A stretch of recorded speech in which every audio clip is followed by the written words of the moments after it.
Hi everybody, Miley here. Tonight we're going to do the tutorial on the running stitch. So on our samplers, the running stitch is near the bottom and it looks like a series of L's that hook together. So to do this, we're going to do it here on the Aida cloth with our yarn to make it nice and big so everybody can see. So I don't have it marked on the Aida cloth, so I'm going to go ahead and draw a line on this. You can do a basic running stitch. There's a ton of different variations also that you can make with this. So we've got our Aida cloth with our stitch. We're going to create the line. This is going to be the bottom part of my L's. So, and then I need a threaded and knotted needle.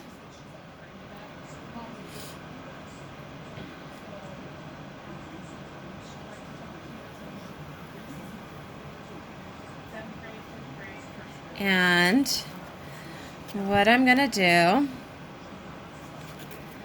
is bring my needle up. So, let's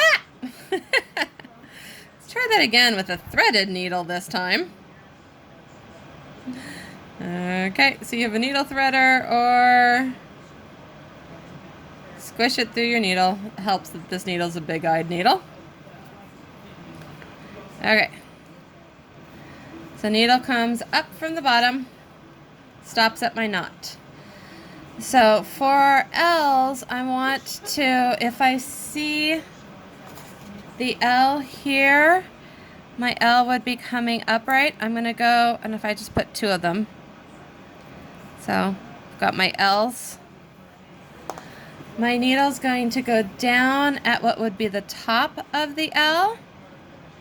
And then, well, if I put the L's on the holes of the Aida cloth to make it easier. And then they're going to come back up in the middle of the L. And I want it to capture my thread. So if I send my thread the direction of the line that I'm going to be following, I know it's underneath so that I know it's going to be captured in this pull. And you can see how you actually can create that little L stitch. So again, I'm going to send my thread the direction of my line. I'm going to go down at that top mark. I'm going to come up on the line in the middle of the L, have my needle go over the thread, and it's going to capture it there in the middle. So here where I don't have an L, I still can kind of see it in my head. So I'm keeping it even, up, down, over the thread, and just work my way to the other end of my line. So I'm going to go down with at the edge, come up in the middle, go over the thread.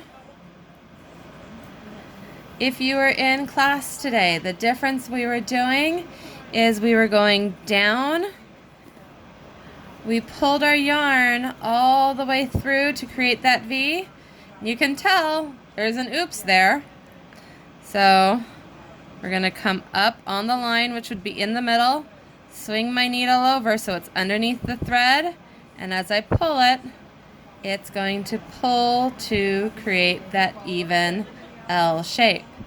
So we want to, for a basic blanket stitch, you would have all of your stitches be the same size, the same length, both to what's going up and down and what's going side to side. So remember, I want to go over my thread. So I'm always capturing that thread and locking it into place. For a varied blanket stitch, I can vary what my width is. I can also vary the height that my angle goes. Always coming back to this line here, and we move around. So if I wanted to end this, say here, or change colors, what I'm going to do is just send my needle right back down, right next to that V. So it sends it back down, and your last stitch is this itty bitty, you can kind of see that little loop, that itty bitty little loop, and that's going to hold it in place. So this is my blanket stitch. What we were using it for so I'm just going to put my needle there so it's to the back and out of the way. We were using it in class was to put on the chubby cheeks of our creature. So to do this, I'm using a varied blanket stitch because everything is not quite the same width, not quite the same height. I'm close, but not accurate. I'm going to fold back my pink just a little bit, take a little teeny tiny running stitch in my white. That's going to anchor my big ugly knot here. Clean up my knot a bit.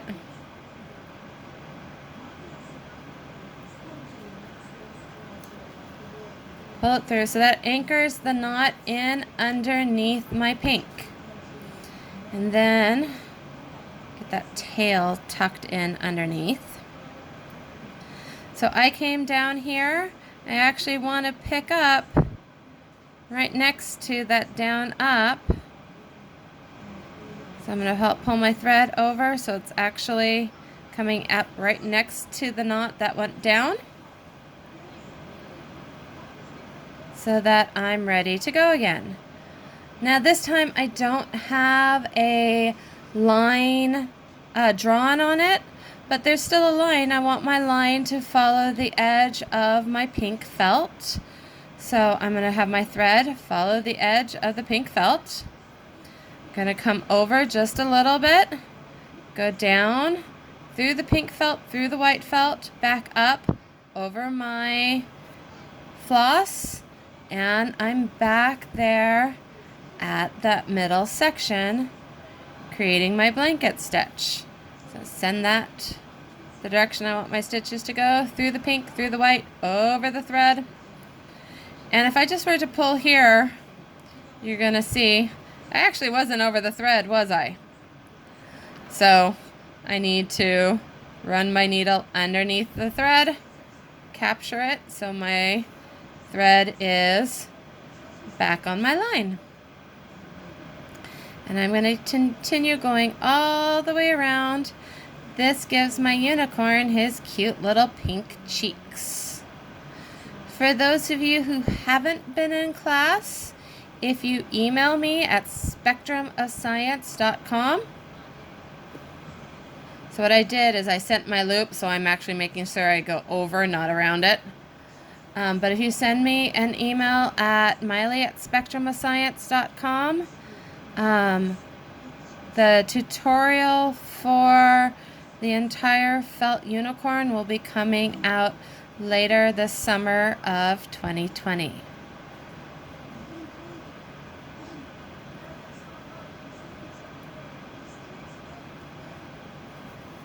So we're just going to continue our blanket stitch, capturing it all the way down. Blanket stitches are used all over the place. One of the places we could have used it is on the binding of your guys' needle cases, where that needle case folded in half and we just have the running stitch there. We could go back, add a blanket stitch, and decorate up that bright outside for us. Totally up to you guys. Thank you all, and I'll see you back in class. Good night.